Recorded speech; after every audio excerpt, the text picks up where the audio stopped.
Mari kita buka pertemuan malam hari ini dengan doa, suatu pengakuan iman yang luar biasa yang dimiliki oleh iman Kristen dari zaman kuno sampai saat ini masih kita pegang teguh.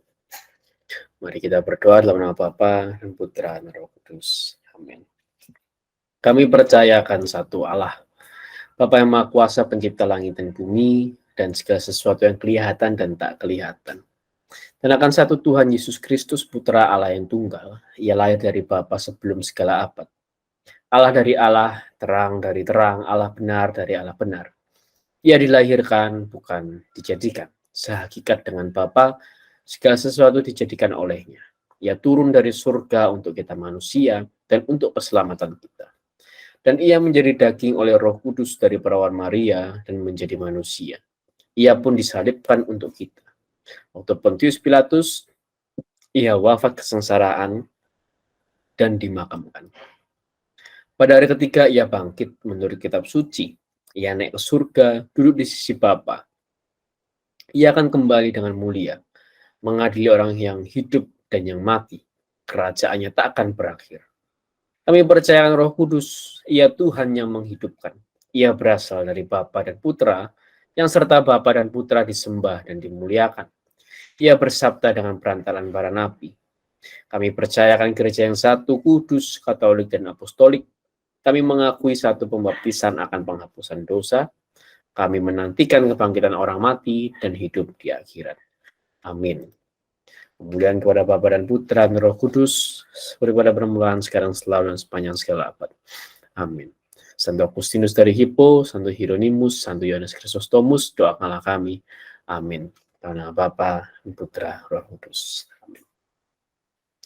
Kita baca sedikit intisari iman kekristenan kita ya, yaitu Katekismus Gereja Katolik, poin nomor 77 sampai 79, mengenai suksesi apostolik. Adapun supaya Injil senantiasa terpelihara secara utuh dan hidup di dalam gereja. Para rasul meninggalkan uskup-uskup sebagai pengganti-pengganti mereka, yang mereka serahi kedudukan mereka untuk mengajar.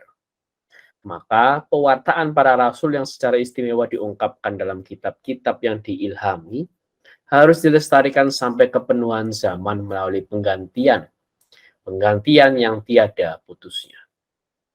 Penerusan yang hidup ini berlangsung dengan bantuan Roh Kudus, dinamakan tradisi, yang walaupun berbeda dengan kitab suci, namun sangat erat berhubungan dengannya. Demikianlah gereja dalam ajaran hidup serta ibadat melestarikan, serta meneruskan kepada semua keturunan dirinya seluruhnya, imannya seutuhnya. Ungkapan-ungkapan para bapa suci memberi kesaksian akan kehadiran tradisi itu, yang menghidupkan dan yang kekayaannya meresapi praktik serta kehidupan gereja yang beriman dan berdoa. Dengan demikian penyampaian diri Bapa melalui sabdanya dalam Roh Kudus tetap hadir dalam gereja dan berkarya di dalamnya. Demikianlah Allah yang dahulu telah bersabda, tiada henti-hentinya berwawancara dengan mempelai putranya yang terkasih. Dan Roh Kudus yang menyebabkan suara Injil yang hidup bergema dalam gereja, dan melalui gereja dalam dunia menghantarkan umat beriman menuju segala kebenaran, dan menyebabkan sabda Kristus menetap dalam diri mereka secara melimpah. Nah, ini tentang suksesi apostolik ya. Dan suksesi apostolik ini membuktikan kebenaran kitab suci. Jadi orang yang mengakui kebenaran kitab suci pasti akan mengakui suksesi apostolik ini. Gitu ya. Jadi kalau orang tidak mengakui suksesi apostolik, maka sebenarnya dia pun bisa meragukan keaslian kitab suci. Nah, gitu kira-kira ya. Karena tradisi suci dan suksesi apostolik inilah yang membuktikan keaslian kitab suci yang dituliskan oleh para rasul kepada kita. Nah, ini tentang KGK 77 sampai 79. Mari kita baca firman Tuhan. Malam hari ini akan saya bacakan dan kita mendengarkan ya, karena iman timbul dari pendengaran akan firman Tuhan. Keluaran 12 ayat 1 sampai Keluaran 13 ayat 16 mengenai tulah ke-10 dan tentang perayaan Paskah dan hari raya roti tidak beragi. Berfirmanlah Tuhan kepada Musa dan Harun di tanah Mesir, bulan inilah akan menjadi permulaan segala bulan bagimu. Itu akan menjadi bulan pertama bagimu tiap-tiap tahun. Katakanlah kepada segenap jemaah Israel, pada tanggal 10 bulan ini diambillah oleh masing-masing seekor anak domba menurut kaum keluarga, seekor anak domba untuk tiap-tiap rumah tangga. Tetapi jika rumah tangga itu terlalu kecil jumlahnya untuk mengambil seekor anak domba, maka ia bersama-sama dengan tetangganya yang terdekat ke rumahnya haruslah mengambil seekor menurut jumlah jiwa. Tentang anak domba itu kamu buatlah perkiraan menurut keperluan tiap-tiap orang. Anak dombamu itu harus jantan, tidak bercela, berumur setahun. Kamu boleh ambil domba atau kambing. Kamu harus mengurungnya sampai hari yang ke-14 bulan ini. Lalu seluruh jemaah Israel yang berkumpul harus menyembelihnya pada waktu senja. Kemudian dari darahnya haruslah diambil sedikit dan dibubuhkan pada kedua tiang pintu dan pada ambang atas pada rumah-rumah di mana orang memakannya. Dagingnya harus dimakan mereka pada malam itu juga. Yang dipanggang mereka harus makan dengan roti yang tidak beragi beserta sayur pahit. Janganlah kamu memakannya mentah atau direbus dalam air. Hanya dipanggang di api, lengkap dengan kepalanya dan betisnya dan isi perutnya. Janganlah kamu tinggalkan apa-apa dari daging itu sampai pagi. Apa yang tinggal sampai pagi kamu bakarlah habis dengan api. Dan beginilah kamu memakannya. Pinggangmu berikat, kasut pada kakimu, dan tongkat di tanganmu. Buru-burulah kamu memakannya. Itulah Paskah bagi Tuhan. Sebab pada malam ini aku akan menjalani tanah Mesir, dan semua anak sulung dari anak manusia sampai anak binatang akan kubunuh. Dan kepada semua Allah di Mesir akan kujatuhkan hukuman. Akulah Tuhan. Dan darah itu menjadi tanda bagimu pada rumah-rumah di mana kamu tinggal. Apabila aku melihat darah itu, maka aku akan melewat daripada kamu. Jadi tidak akan ada tulah kemusnahan di tengah-tengah kamu apabila aku menghukum tanah Mesir. Hari ini akan menjadi hari peringatan bagimu. Kamu harus merayakannya sebagai hari raya bagi Tuhan turun-temurun. Kamu harus merayakannya sebagai ketetapan untuk selama-lamanya. Kamu makanlah roti yang tidak beragi 7 hari lamanya. Pada hari pertama pun kamu buanglah segala ragi dari rumahmu. Sebab setiap orang yang makan sesuatu yang beragi dari hari pertama sampai hari ke-7, orang itu harus dilenyapkan dari antara Israel. Kamu adakanlah pertemuan yang kudus, baik pada hari yang pertama maupun pada hari yang ke-7. Pada hari-hari itu tidak boleh dilakukan pekerjaan apapun, hanya apa yang perlu dimakan setiap orang, itu sajalah yang boleh kamu sediakan. Jadi kamu harus tetap merayakan hari raya makan roti yang tidak beragi, sebab tepat pada hari juga aku membawa pasukan-pasukanmu keluar dari tanah Mesir. Maka haruslah kamu rayakan hari ini turun-temurun. Itulah suatu ketetapan untuk selama-lamanya. Dalam bulan pertama, pada hari yang ke-14, bulan itu pada waktu petang, kamu makanlah roti yang tidak beragi sampai kepada hari yang ke-21 bulan itu pada waktu petang. 7 hari lamanya tidak boleh ada ragi dalam rumahmu. Sebab setiap orang yang makan sesuatu yang beragi, orang itu harus dilenyapkan dari antara jemaah Israel. Baik ia orang asing, baik ia orang asli. Sesuatu pun yang tidak beragi tidak boleh kamu makan. Kamu makanlah roti yang tidak beragi di segala tempat kediamanmu. Lalu Musa memanggil semua tua-tua Israel serta berkata kepada mereka, pergilah, ambillah kambing domba untuk kaummu, dan sembelihlah anak domba Paskah. Kemudian kamu harus mengambil seikat hisop dan mencelupkannya dalam darah yang ada dalam sebuah pasu. Dan darah itu kamu harus sapukan pada ambang atas dan pada kedua tiang pintu. Seorang pun dari kamu tidak boleh keluar pintu rumahnya sampai pagi. Dan Tuhan akan menjalani Mesir untuk menulahinya. Apabila ia melihat darah pada ambang atas dan pada kedua tiang pintu itu, maka Tuhan akan melewati pintu itu dan tidak membiarkan pemusnah masuk ke dalam rumahmu untuk menulahi. Kamu harus memegang ini sebagai ketetapan sampai selama-lamanya bagimu dan bagi anak-anakmu. Dan apabila kamu tiba di negeri yang akan diberikan Tuhan kepadamu seperti yang difirmankannya, maka kamu harus pelihara ibadah ini. Dan apabila anak-anakmu berkata kepadamu, apakah artinya ibadahmu ini? Maka haruslah kamu berkata, itulah korban Paskah bagi Tuhan yang melewati rumah-rumah orang Israel di Mesir. Ketika ia menulai orang Mesir, tetapi menyelamatkan rumah-rumah kita. Lalu berlututlah bangsa itu dan sujud menyembah. Pergilah orang Israel lalu berbuat demikian, seperti diperintahkan Tuhan kepada Musa dan Harun, demikianlah diperbuat mereka. Maka pada tengah malam, Tuhan membunuh tiap-tiap anak sulung di tanah Mesir, dari anak sulung Fir'aun yang duduk di tahtanya sampai kepada anak sulung orang tawanan yang ada dalam liang tutupan, beserta segala anak sulung hewan. Lalu bangunlah Fir'aun pada malam itu bersama semua pegawainya dan semua orang Mesir.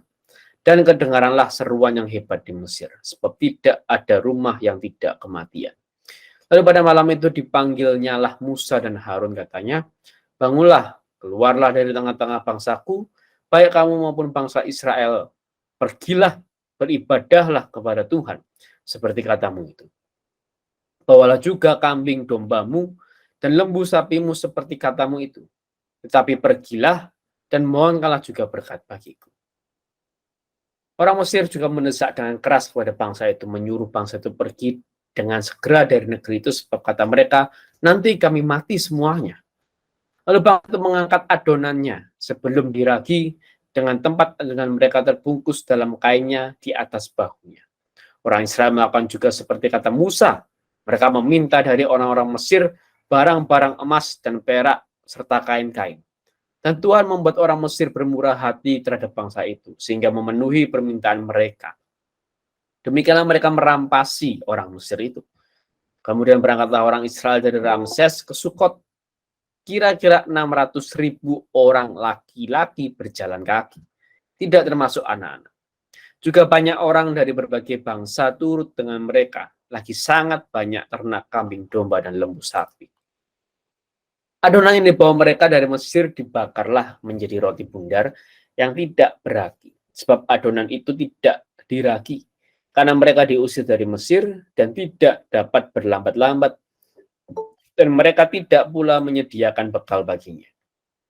Lamanya orang Israel diam di Mesir adalah 430 tahun. Sesudah lewat 430 tahun, tepat pada hari itu juga, keluarlah segala pasukan Tuhan dari tanah Mesir. Malam itulah malam berjaga-jaga bagi Tuhan, untuk membawa mereka keluar dari tanah Mesir. Dan itulah juga malam berjaga-jaga bagi semua orang Israel turun-temurun untuk kemuliaan Tuhan. Berfirmanlah Tuhan kepada Musa dan Harun, inilah ketetapan mengenai Paskah. Tidak seorang pun dari bangsa asing boleh memakannya. Seorang budak belian barulah boleh memakannya setelah engkau menyunat dia. Orang pendatang dan orang upah tidak boleh memakannya. Paskah itu harus dimakan dalam satu rumah juga. Tidak boleh kau bawa sedikit pun dari daging itu keluar rumah, satu tulang pun tidak boleh kamu patahkan. Segenap jemaah Israel haruslah merayakannya. Tetapi apabila seorang asing telah menetap padamu dan mau merayakan Paskah bagi Tuhan, maka setiap laki-laki yang bersama-sama dengan dia wajiblah disunat. Barulah ia boleh mendekat untuk merayakannya. Ia akan dianggap sebagai orang asli, tetapi tidak seorang pun yang tidak bersunat boleh memakannya. Satu hukum saja akan berlaku untuk orang asli dan orang asing yang menetap di tengah-tengah kamu. Seluruh orang Israel berbuat demikian, seperti yang diperintahkan Tuhan kepada Musa dan Harun, demikianlah diperbuat mereka. Dan tepat pada hari itu juga Tuhan membawa orang Israel keluar dari tanah Mesir menurut pasukan mereka. Berfirmanlah Tuhan kepada Musa, kuduskanlah bagiku semua anak sulung, semua yang lahir terdahulu dari kandungan pada orang Israel, baik pada manusia maupun pada hewan. Akulah yang mempunyai mereka. Lalu berkatalah Musa kepada bangsa itu, peringatilah hari ini, sebab pada hari ini kamu keluar dari Mesir, dari rumah perbudakan, karena dengan kekuatan tangannya Tuhan telah membawa kamu keluar dari sana. Sebab itu tidak boleh dimakan sesuatu pun yang beragi. Hari ini kamu keluar dalam bulan Abib. Apabila Tuhan telah membawa engkau ke negeri orang Kanaan, orang Het, orang Amore, orang Hewi, dan orang Yebus, negeri yang telah dijanjikannya dengan sumpah kepada nenek moyangmu itu, memberikannya kepadamu suatu negeri yang berlimpah-limpah susu dan madunya. Maka engkau harus melakukan ibadah ini dalam bulan ini juga. Makanlah roti yang tidak beragi 7 hari lamanya, dan pada hari yang ke-7 akan diadakan hari raya bagi Tuhan. Roti yang tidak beragi haruslah dimakan selama 7 hari itu. Sesuatu pun yang beragi tidak boleh dilihat padamu. Bahkan ragi tidak boleh dilihat padamu di seluruh daerah. Pada hari itu harus kau beritahukan kepada anak-anakmu laki-laki. Ibadah ini adalah karena mengingat apa yang dibuat Tuhan kepadaku pada waktu aku keluar dari Mesir. Hal itu bagimu harus menjadi tanda pada tanganmu dan menjadi peringatan di dahimu, supaya hukum Tuhan ada di bibirmu. Sebab dengan tangan yang kuat Tuhan telah membawa engkau keluar dari Mesir.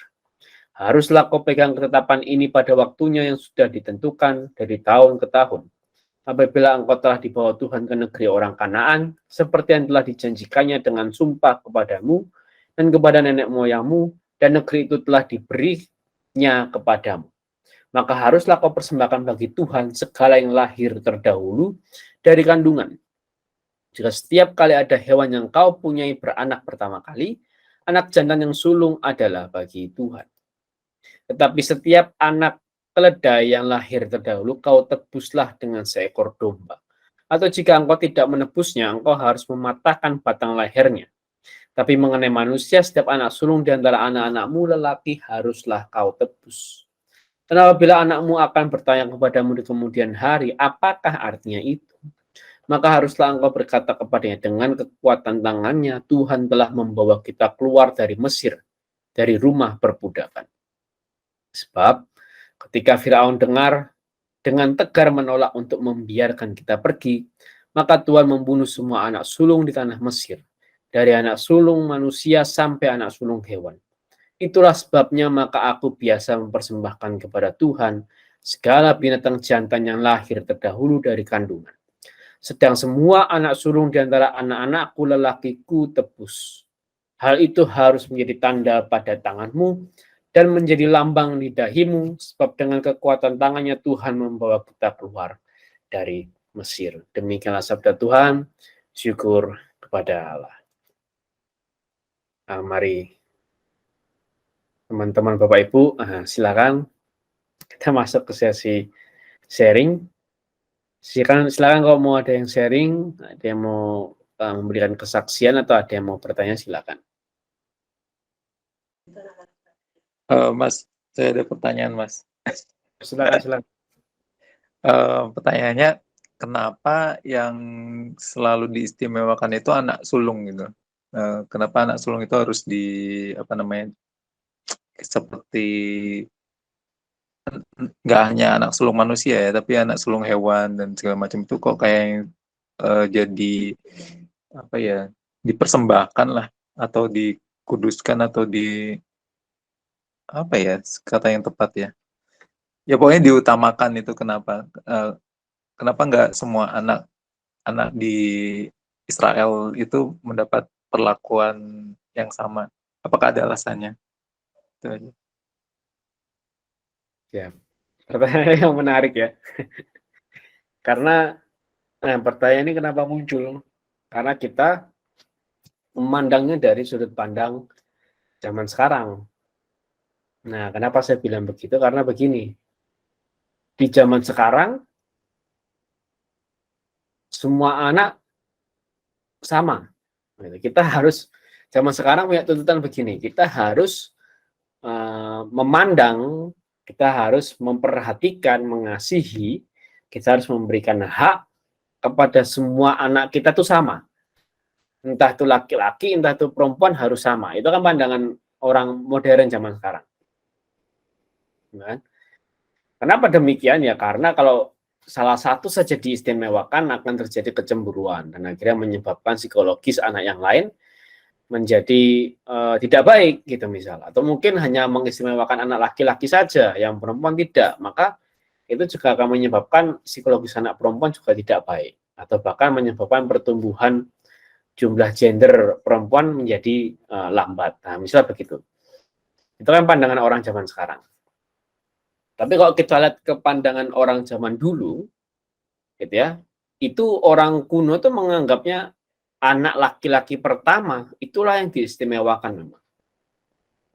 Gitu. Anak laki-laki yang pertama itu yang diistimewakan. Kenapa begitu? Karena orang zaman kuno kembali lagi pahamnya itu paham kerajaan. Kerajaan. Jadi raja akan digantikan oleh anak laki-laki pertama. Gitu. Karena pahamnya paham kerajaan. Jadi raja akan digantikan oleh anak laki-laki pertama. Itu bahkan banyak sekali dalam kerajaan kalau misal seorang raja itu tidak punya anak laki-laki sama sekali, sampai akhirnya tahtanya harus digantikan oleh adiknya atau oleh keponakannya, gitu. Atau oleh anak angkatnya mungkin. Nah itu. Yang penting laki-laki. Nah itu. Memang problemnya begitu. Dan itu pandangan orang zaman dulu. Gitu. Tapi kalau alasan pastinya, gitu ya, kalau misalnya pertanyaan Mas Kris tadi ya, apa spesialnya? Nah, ini memang tidak mudah dijawab. Gitu. Nah, saya akan bisa jawab bahwa ya ini pandangan orang zaman dulu. Gitu ya, di mana anak laki-laki pertama itulah yang akan mewarisi kerajaan. Dan dalam rumah-rumah, kenapa? Anak laki-laki pertama itulah yang akan mewarisi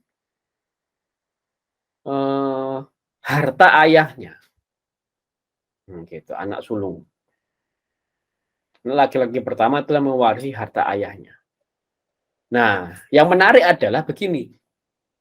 Kalau bangsa lain, itu otomatis anak laki-laki pertama. Itu yang akan mewarisi harta ayahnya. Nah, kalau bangsa Israel, tidak. Anak sulung berbeda dengan hak kesulungan. Nah, ini. Jadi yang akan mewarisi harta ayahnya itu hanya dia yang memperoleh hak kesulungan. Dan itu belum tentu anak sulung. Bisa jadi sebungsu. Nah, gitu. Tapi tetap istilahnya itu sulung. Kenapa? Karena dialah yang akan mewarisi, dialah yang akan menjadi ahli waris. Begitu. Jadi kenapa anak sulung itu penting di zaman dulu? Karena memang dialah yang akan menjadi ahli waris. Nah, kira-kira begitu Mas Kris. Semoga menjawab atau mungkin kurang. Enggak, oke. Ya, terima kasih Mas untuk jawabannya. Oke, terima kasih Mas Kris. Ada lagi yang lain? Selamat datang yang baru bergabung ya. Malam hari ini kita bahas Keluaran 12 ayat 1 sampai Keluaran 13 ayat 16. Siapa tahu ada sharing, ada kesaksian, dan ada pertanyaan, silakan. Oke Mas, ada satu lagi Mas. Silakan. Hal yang saya bisa ambil dari ketika Tuhan tanda kutip itu membedakan orang Israel sama orang Mesir ketika Tuhan akan melawat mereka itu mengingatkan saya untuk pas waktu kedatangan Tuhan yang kedua kalinya kan juga gitu ya, pada akhirnya kita tuh akan dibedakan gitu sama orang-orang dunia lah, boleh dikatakan seperti itu kan. Mungkin apakah pemahamannya bisa ke arah situ juga atau gimana? Bisa juga benar. Kan Tuhan Yesus kan juga bilang kan bahwa nanti kita akan dipisahkan, ya kan, antara domba dan kambing itu akan dipisahkan. Begitu. Mereka yang percaya akan Tuhan dan melakukan kehendak Tuhan, gitu ya. Mereka yang memberi makan Tuhan, mereka yang memberi pakaian kepada Tuhan, mereka yang menjenguk Tuhan, gitu ya katanya. Kata Tuhan Yesus kan begitu ya. Karena ketika aku lapar, engkau memberikan aku makan. Ketika aku sakit, engkau menjenguk aku, gitu kayak Tuhan Yesus ya. Dan mereka yang akan dikelompokkan menjadi domba. ya. Tapi si kambing adalah mereka yang hanya berteriak Tuhan Tuhan, gitu. Mereka yang hanya berkhotbah demi Tuhan, mereka yang mungkin sudah melakukan mujizat demi Tuhan, tapi ketika Tuhan lapar tidak diberi makan, ketika Tuhan telanjang tidak diberi baju, gitu ya, mereka akan dipisahkan menjadi kelompok kambing. Memang benar, memang begitu. Itu satu hal juga, gitu ya. Nah, satu hal yang lain adalah begini, bahkan di akhir zaman pun Israel itu akan tetap diperhitungkan sebagai suatu bangsa yang berbeda dengan bangsa yang lain. Gitu. Jadi salah satu tanda salah satu tanda kita masuk ke dalam akhir zaman adalah apa? Semua orang Israel mengakui Yesus adalah Mesias. Itu salah satu tandanya. Bukan semua orang dunia loh ya. Menariknya itu begitu. Jadi semua orang Israel akan percaya, akan mengakui bahwa Yesus adalah Mesias. Itu salah satu tanda akhir zaman. Jadi memang status bangsa Israel itu akan masih spesial sampai akhir zaman. Begitu. Bukan berarti ya kan masih ada kespesialan status bangsa Israel sampai akhir zaman itu masih ada suatu kespesialan gitu sebenarnya. Nggak usah ngomong akhir zaman lah. Kita lihat di zaman sekarang aja gitu ya. Produk mana yang bukan sumbangsi bangsa Israel, bukan sumbangsi bangsa Yahudi gitu. Ya kan, teknologi mana, produk mana, sains mana kita yang bukan sumbangsi keturunan bangsa Yahudi gitu. Semua teknologi zaman sekarang, semua sains, semua produk itu sumbangsi dari keturunan bangsa Yahudi. Di zaman sekarang aja bangsa Israel, bangsa Yahudi ini punya kespesialan gitu. Dan bahkan sampai akhir zaman pun juga demikian. Gitu ya. Salah satu tanda akhir zaman adalah bahwa semua orang Israel, semua bangsa Israel mengakui Yesus sebagai Mesias. Nah, begitu. Itu juga, Mas. Nah, begitu Mas Kris. Terima kasih atas pemikirannya luar biasa. Terima kasih, Mas. Terima kasih. Ayo, siapa lagi yang mau sharing? Mungkin tidak mudah mungkin ya. ada baru ke malam hari ini ya. Sebenarnya kitab Keluaran tuh makin dibaca memang makin susah sebenarnya. Itu saya akui, semakin susah untuk kita mendapatkan poin kehidupannya makin susah. Kitab Keluaran itu. Tapi akan tetap menarik. Ya, malam hari ini kita sudah mulai masuk ke perintah, ya kan? Perintah untuk suatu perayaan Paskah, gitu ya. Kita masuk ke perintah ini dan ada detail-detailnya begitu ya. Nanti seiring berjalannya kitab Taurat ini, seiring berjalannya kitab Keluaran, Imamat, Bilangan, Ulangan, nah itu perintah itu akan semakin banyak. Gitu. Perintah itu akan semakin berkembang, makin banyak dan makin banyak. Gitu. Silakan, siapa lagi yang mau sharing, mau kasih kesaksian mungkin dalam seminggu ini, dalam sebulan ini, kira-kira apa yang sedang dialami oleh teman-teman, berkat apa yang setelah teman-teman rasakan atau mungkin teguran apa yang teman-teman dapat dari Tuhan, silakan. Oh Leo, ayo Le, silakan Le. Nah, ini luar biasa nih. Ya, selamat malam teman-teman. Jadi memang saat ini saya sedang sakit gitu ya, jadi nggak bisa open cam, demikian juga nggak bisa menjadi moderator atau apa. Mungkin tidak ada hubungannya dengan bacaan pada hari ini, atau mungkin sedikit mengenai arti Paskah ya. Paskah mungkin kebangkitan, atau nanti dijelaskan sama Kak Bertus, Paskah itu artinya melewati gitu ya. Dan ini yang harus saya lewati semalaman ini gitu. Jadi saya tuh kan sakit cantengan ya. Jadi kukunya tuh masuk ke daging gitu. Tadi pagi sampai siang saya ngajar, terus tiba-tiba di jempol ibu jari kaki kanan saya tuh ada nanahnya, terus akhirnya saya ke Borromeus lah, dan di Borromeus itu baru, kukunya tuh dibedah gitu ya, beneran dibedah pakai pakai obat bius tapi lokal saja. Nah, terus saya pulang jam 2, terus sampai kos ini jam 3, kayaknya obat biusnya habis, terus saya akhirnya kesakitan sampai hari ini, sampai jam ini maksudnya. Nah, eee, bagi saya masa-masa, kritisnya tuh tadi sih jam 3 sampai jam 6 kira-kira. Itu benar-benar luar biasa sakit, seperti, kukunya dicopot tapi kerasa aja bahwa seperti dagingnya tuh kayak disayat gitu ya, itu kerasa banget sayatannya gitu loh. Aduh rasanya tuh bisa nggak sih saya tuh meminum obat bius yang banyak gitu ya, biar nggak kerasa apa-apa.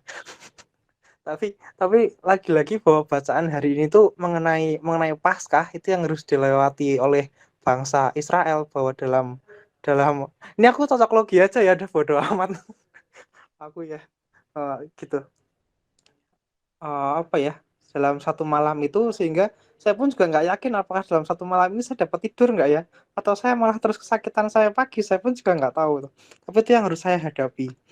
Nah, itu pengantarnya ya. Sebenarnya apa sih yang saya dapatkan dari peristiwa saya sakit ini? Kalau kita tuh sedang terpuruk atau kita tuh sedang sakit, seringkali tuh banyak hal atau petuah kehidupan, kebijaksanaan hidupan tuh muncul gitu ya. Berbeda sekali ketika kita terima gaji misalnya. Itu yang terjadi dengan saya gitu kan. Kalau namanya terima gaji, waduh, apa ada kebijaksanaan hidup, ini kerja keras saya gitu kan, sombong sekali. Tapi ketika saya sakit kayak begini, barulah saya tuh merenung-renungkan gitu kan, apa ya teguran dari Tuhan, atau mungkin apa ya yang biasa saya dapat pelajari. Nah, setidaknya saya bisa sharingkan tuh 2 hal. Yang pertama, sebenarnya biaya, ini mengenai biaya dulu ya. Biaya rumah sakit itu tuh, tadi tuh hampir 2 juta.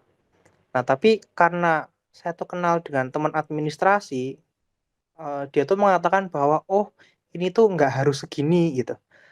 Karena ya entah manajemen rumah sakit, entah ada memang dokternya, ya pokoknya gitulah, intrik-intriknya yang saya juga tidak terlalu paham. Intinya, saya bisa bisa mendapatkan, eee, harga yang cukup murah hanya membayar obat dan administrasinya saja seharga ratusan ribu gitu. Saya kenal orang itu tuh di komunitas paduan suara, eee, dan setelah itu, dia menyebarkan pada teman-teman dekat bahwa, "Oh, ini Leo sedang sakit." Dan dalam masa-masa kritis itu selalu, dari tadi sampai malam ini itu ada saja orang yang peduli dengan saya, istilahnya dirawat gitu ya, dikasih makan, dikasih, ada snack-snack, pokoknya hidup saya terjamin lah, nggak akan kelaparan, ditanya terus sakit atau enggak gitu, sehingga, kabarnya tuh terus diupdate. Nah, ini yang saya kagumi, atau yang saya ingin bagikan, bahwa hidup dalam komunitas itu pentingnya tuh ya saat-saat seperti ini. Ketika saya pun nggak bisa jalan, bahkan bangun aja nggak bisa, terus siapa yang mau merawat saya kalau bukan teman-teman komunitas gitu ya. Terus sekali lagi itu saya sangat bersyukur bahwa saya tuh punya banyak komunitas, salah satunya di House of Praise ini, begitu. Terus kemudian yang kedua adalah, saya tuh kan sangat rasional sekali ya, sangat rasional sekali, bahwa, eee, sangat hitung-hitungan mengenai mengenai kehidupan gitu. Salah satu yang paling ekstrim adalah saya tuh kan pernah ditinggal bapak waktu kecil ya, sehingga saya tuh ingin bahwa besok kalau saya menikah, saya tuh nggak pengen punya anak gitu. Karena ya nanti kalau ditinggal, kalau saya mati duluan, terus anaknya gimana gitu. Atau kalau misalkan misalkan anaknya butuh sekolah macam-macam, terus saya miskin, lah terus gimana? Dulu miskin, sekarang kerja miskin lagi lah, terus gimana? Kan gitu. Nah, tapi melalui peristiwa sakit ini tuh tiba-tiba tuh hal itu tuh hal itu tuh kayak diruntuhkan. Satu ketika misalkan saya sakit dan, saya di luar kota gitu ya, tidak di Bandung, tidak di Jakarta, tidak pula di Semarang, atau mungkin di luar negeri yang saya komunitasnya mungkin tidak sehangat di sini. Barangkali yang bisa menolong tuh ya istri dan anak-anak, gitu. Kira-kira begitulah. Sehingga banyak hal yang sepertinya Tuhan mau ubahkan dalam hidup saya, Ya saya tidak munafik, demikian juga saya juga tidak, kayak mengalami kesombongan rohani yang gimana-gimana, ya begitulah. Melalui peristiwa ini saya setidaknya belajar 2 hal itu, pentingnya saya punya komunitas, saya sangat terbantu dengan komunitas itu, tidak hanya ketika saya dalam, keadaan yang senang aja, tapi ya pas susah juga dirawat. Eee, tapi bersama-sama dengan teman komunitas saya juga aktif di sana sehingga saya tuh dikenal oleh mereka dan saya pun juga mengenal mereka. Terus kemudian yang kedua, ya salah satunya mengenai itu ya, bahwa dalam keadaan sakit dan tak berdaya begini tuh, saya pasti dapat diandalkan. Bahkan saya lihat obat saya gitu ya, obat saya tuh ada obat pereda pereda nyeri yang namanya Coxiron atau apa itu. Itu kalau diminum kebanyakan dapatnya sakit jantung, kan lucu. Mengobati pereda nyeri tapi dapat sakit yang lain. Aduh, mati rak gue. Ya gitu gitu aja Kak Bertus, teman-teman. Semoga, sharing saya malam hari ini, eee, bisa bisa berguna bagi kita semua, dan terutama bagi saya yang benar-benar, benar-benar benar-benar mengalami gitulah. Ya, untuk mungkin itu lebih ke kesaksian ya, kalau sharing untuk ini kayaknya nggak ada lah, biar Kak Bertus saja. Thank you teman-teman, sehat-sehat ya. Terima kasih, Le. Sehat-sehat, Le. Luar biasa ya. Sangat berguna. Kesaksiannya pasti sangat berguna. Luar biasa. Tentang komunitas, tentang keluarga ya. Ayo silakan. Wow, ini Leo jadi mengingatkan juga ya. Ya itu ya tadi kalau Leo, saya orangnya sangat rasional. Nah, bahkan orang yang udah ikut pelayanan, apalagi kayak Leo ya, orang ikut pelayanan, orang yang udah sharing banyak dan segala macam, tetap juga ya teman-teman ya, dihinggapi oleh rasa-rasa tadi tuh, kayak rasa-rasa nggak percaya Tuhan. Nanti aku tuh orangnya rasional, kalau aku punya anak nanti gimana, anak aku lalala segala macam. Itu pun bisa terjadi dari kalangan orang yang kita kira ya, orang yang gimana gitu ya, dan dekat sama Tuhan, terus dia nggak pernah ditimpa badai kekhawatiran, badai ketakutan. Itu semua orang melanda gitu ya. Bahkan saya juga baru teringat dari ceritanya Leo juga sama ya teman-teman. Aku juga beberapa hari yang lalu juga dihinggapi oleh perasaan khawatir, walaupun kita sering baca firman, sering juga dengar firman atau gini sharing firman Tuhan, betapa ajaibnya Tuhan, banyak melakukan perkara-perkara ajaib, tapi bukan berarti kita kebal ya dengan yang namanya bukan kebal dengan namanya takut dan khawatir gitu ya.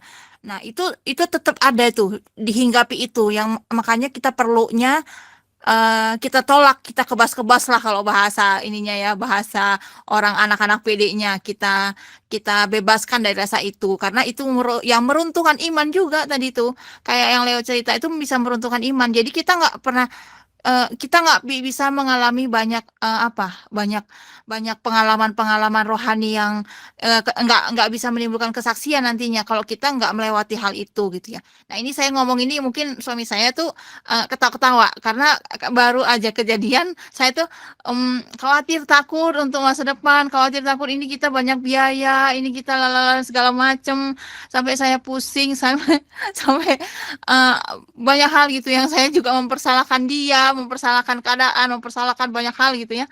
Nah, tapi ya balik lagi teman-teman, apapun perkataan dunia atau bahkan orang yang terdekat dengan kita, baik itu mungkin teman, saudara, bahkan suami gitu ya, itu ternyata nggak cukup memuaskan kita. Walaupun dibilang, wah, masa kamu nggak ingat Tuhan, masa kamu nggak percaya? Kita yang selalu mendengung-dengungkan untuk percaya Tuhan, beriman dan berserah dan melewati batas kemustahilan gitu-gitu ya. Nah, itu itu baru baru aja saya alami gitu, dan memang sungguh relasi dengan Tuhan itu yang akhirnya perkataan Tuhan itu yang akhirnya memerdekakan kita gitu ya. Maksudnya gini, apapun mungkin kita ada problem gitu, ada masalah apapun gitu ya, kita bisa dengar, dan Tuhan tuh bisa bicara lewat media apapun, bisa lewat media jazz, bisa lewat media teman kita sharing, atau teman kita mungkin nasehatin kita, atau kita bisa dengar dari radio, dari manapun, dari YouTube, dari apapun gitu, untuk Tuhan bisa menyampaikan sebenarnya menyampaikan isi hatinya, atau menyampaikan jawaban atas setiap persoalan yang kita hadapi gitu ya. Nah, suatu pagi tuh saya merenung gitu ya, karena beberapa hari Bertus kan ke Jakarta tuh ya, dia wah hari-hari gini saudara sibuk banget, luar biasa dia ya. Saking sibuknya ya, saya kadang suka tidak mengerti dengan keadaan dia, dan akhirnya dan emang ada masalah-masalahnya juga gitu ya. Mungkin kitanya lagi ada persoalan yang genting, persoalan yang urgent, tapi tidak di waktu yang tepat gitu ya. Jadi kadang-kadang suka bukan mempersalahkan keadaan, kenapa ya kok dalam kondisi yang bersamaan begini, semua keadaan ini, dikala Bertus lagi sibuk, dikala kondisi begini, kenapa brok semua tuh persoalan tuh muncul gitu ya. Terus ya reaksi pertama ya pasti kan kita panik ya, karena menyangkut orang, menyangkut keluarga, ya pasti kita panik lah ya, panik. Kalau saya terlebih ya panik. Kalau Bertus mungkin dia agak lebih tenang, tapi saya mungkin agak sedikit panik, dan kepanikan saya Bertus ngerti, tapi saya mikir dia kok nggak bantu saya, kok dia nggak ini ya, padahal dia pun dalam kondisi yang sangat genting sekali untuk menyelesaikan tugas-tugas dan tanggung jawab pekerjaan, tanggung jawab studinya, itu juga sangat-sangat saat yang sama tuh dia pun harus menyelesaikan itu. Tapi saya nggak saya lebih mentingin saya lebih mentingin ini tuh lebih penting daripada itu. Tuh kebayang kalau kita nggak tolong, nanti mungkin bisa aja mati dan segala macam gitulah dalam pikiran saya, dan itu juga yang saya sampaikan ke Bertus gitu.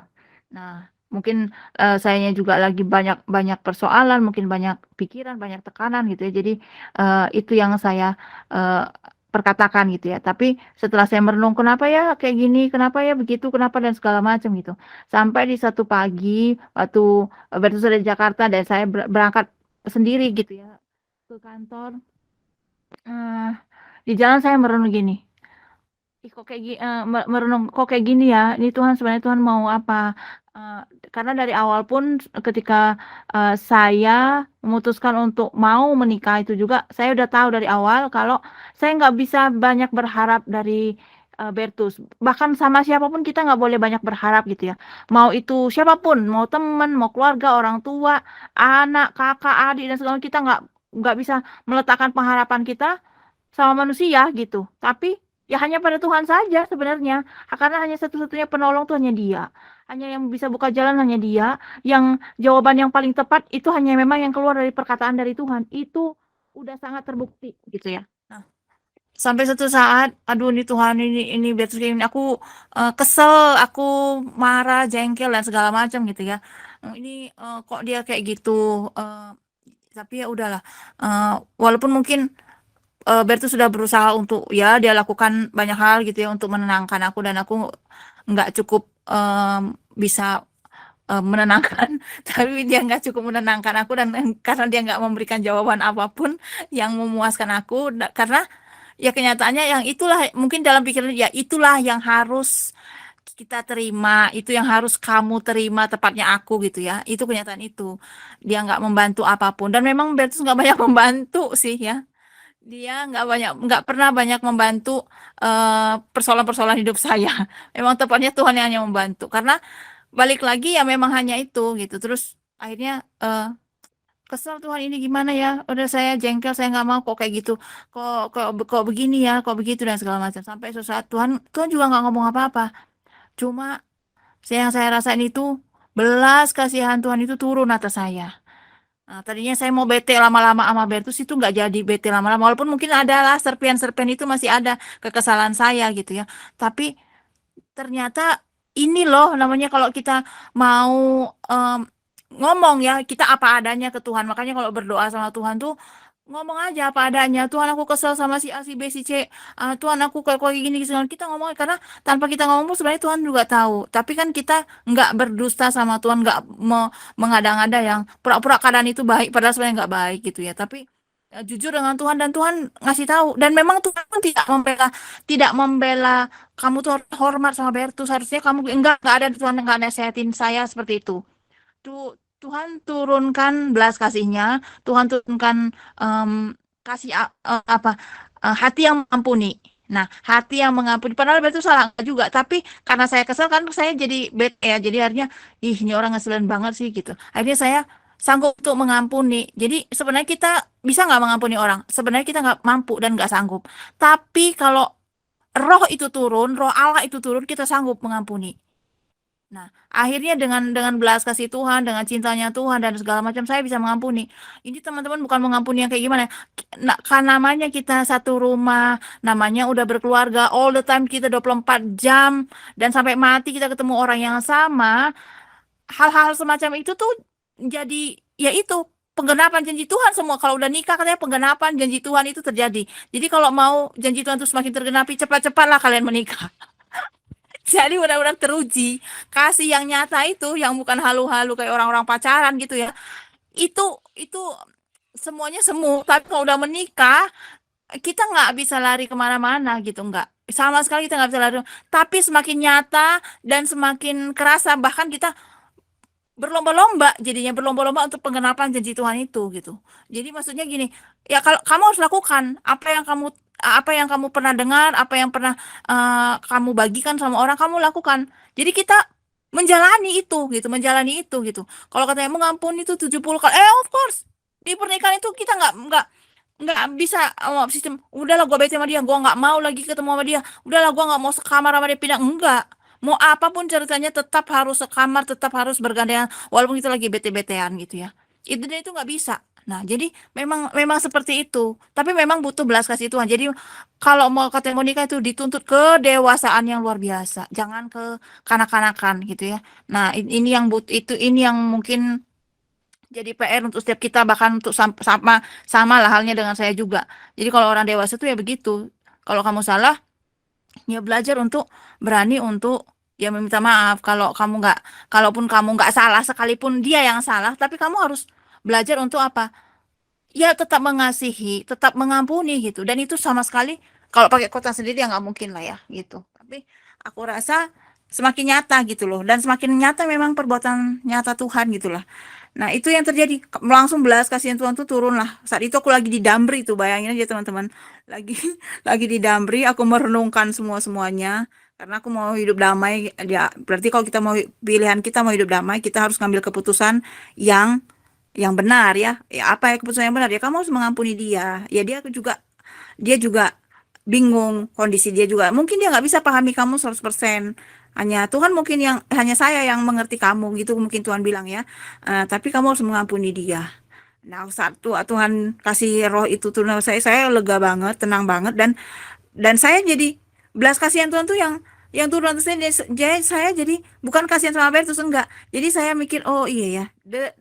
Karena belas kasihan itu turun, jadi cara pandang kita tuh berubah. Mata saya ini berubah. Tadinya saya kesel ngeliat dia, ini enggak. Yang adanya belas kasih yang turun, kemurahan yang turun, dan segala macam. Dan enggak perlu juga, wah kamu tuh yang salah begini-gini. Enggak perlu juga pembahasan itu, karena udah pasti ngerti di duduk masalahnya di mana gitu kan. Bahkan mungkin untuk hal yang lain pun Bertus, kamu nih pasti kesel tuh tadi. Kayak kalau dulu masih dikontrakan, kamu pasti kesel tuh bukan masalah ABC, kamu tuh kesel karena aku nggak bantuin kamu kan, dia pun ngerti. jadi jadi sebenarnya nggak ada masalah yang sebenarnya harus kita klarifikasi atau apapun gitu, nggak. Sebenarnya kita tahu duduk permasalahannya, cuma kita butuh ya butuh dimengerti aja kadang-kadang. Jadi itu ini udah kebanyakan kayaknya ngomongnya. Udah kebanyakan kayaknya ngomong, cuma intinya itu loh teman-teman. Ya sangat-sangat luar biasa mengikut Tuhan ini ya. Memang firman Tuhan itu cuma pegangan yang paling pas dalam segala. Dan bukan ternyata, memang sungguh hidup. Kita nanya apa aja sama Tuhan, nanya aja sama Tuhan tuh, Tuhan jawab kok. Kita merenung walaupun cuma di hiruk pikuk kota Bandung yang penuh sesak itu pagi-pagi ya, kamu kebayang nggak sih, walaupun dibilang Jakarta tuh penuh sesak, apaan, Bandung juga sama. Aku tiap pagi ngejar-ngejar Damri 6:30 tuh ya, tahu sendiri tuh kayak apa, udah penuh sesak kayak gitu. Itu masih sempat aku berkontemplasi, merenung, meditasi di situ, bayangin. Nah, ada orang yang mau naik, ibu-ibu, aku mau berdiri, tapi aku rasain, oh iya ya, Tuhan ini kayak sebegininya ya gitu. Tapi aku rasain happy banget gitu ya. Maksudnya dapat sesuatu, Tuhan bisa bicara lewat hal apapun, media apapun, bahkan dimanapun, asal kita mau tetap berkomunikasi. Jadi nggak ada sebenarnya masalah yang terlalu, wah ini kayaknya nggak ada jawaban. Nggak. Sebenarnya setiap persoalan selalu ada jawaban, selalu ada solusi. Ya, pegadaian jadinya ya. Jadi ya itu teman-teman intinya. Aduh, aku udah kepanjangan, maaf ya. Terima kasih teman-teman. Tuhan memberkati. Terima kasih luar biasa. Ya inilah namanya lika-liku kehidupan ya. Makasih Kak Yus. Lika-liku pernikahannya begitu. Memang orang yang siap menikah adalah orang yang siap menghadapi realitas kehidupan. Kira-kira ya. Saya memang begitulah. Itu namanya lika-liku dalam kehidupan. Saya masih ingat jadi sharing tentang pernikahan sedikit ya. Nggak relevan sama firman hari ini ya, tapi nggak apa-apa. Di kitab Mazmur dikatakan bahwa jika tidak ada lembu, maka tidak ada kotoran, gitu katanya. Saya lupa Mazmur berapa, atau Amsal nggak salah. Amsal berapa saya lupa. Jika tidak ada lembu, maka tidak ada kotoran. Maksudnya tidak ada tahi-tahinya lembu itu. Tapi dengan kekuatan lembu, maka kita bisa membajak tanah, membajak sawah itu lebih kuat, gitu, membajak ladang lebih kuat. Dan inilah yang terrepresentasi dalam setiap kehidupan pernikahan sebenarnya, gitu ya. Kita sendiri, orang single saja punya masalah, gitu ya. Apalagi ketika menikah, ya saya menanggung masalah istri, istri juga menanggung masalah saya, begitu kan. Jadi masalahnya pasti double. Gitu. Tapi ketika dijalankan dengan baik, maka kita bisa lakukan sesuatu yang pasti lebih besar. Sama kayak tadi kata firman Tuhan. Jika tidak ada lembu, maka tidak ada kotoran. Jadi kalau ada lembu, maka pasti akan ada kotoran. Pasti kita akan disibukkan juga dengan membersihkan kotoran-kotoran lembu itu, gitu ya. Tapi dengan adanya lembu, kita bisa membajak ladang lebih kuat lagi. Nah, gitu kira-kira. Mungkin ada satu orang lagi mungkin yang mau sharing, silahkan, mau kesaksian atau mau bertanya. Satu orang lagi mungkin ya, karena ini udah jam 8. Nah, luar biasa.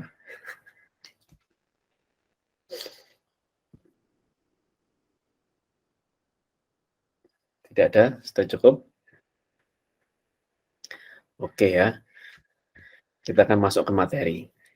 Jadi materi malam hari ini akan ada 4 poin. 4 poin. 2 poin pertama itu disiapkan oleh Josh, gitu ya. Namun karena Josh mengikuti CAP, jadi Josh tidak bisa menyampaikan secara lisan. Nanti akan saya bantu untuk menyampaikannya. 2 poin pertama dan 2 poin terakhir itu saya siapkan. Nah, 2 poin pertama ini sangat penting sebenarnya, karena itu inti dari perikop malam hari ini.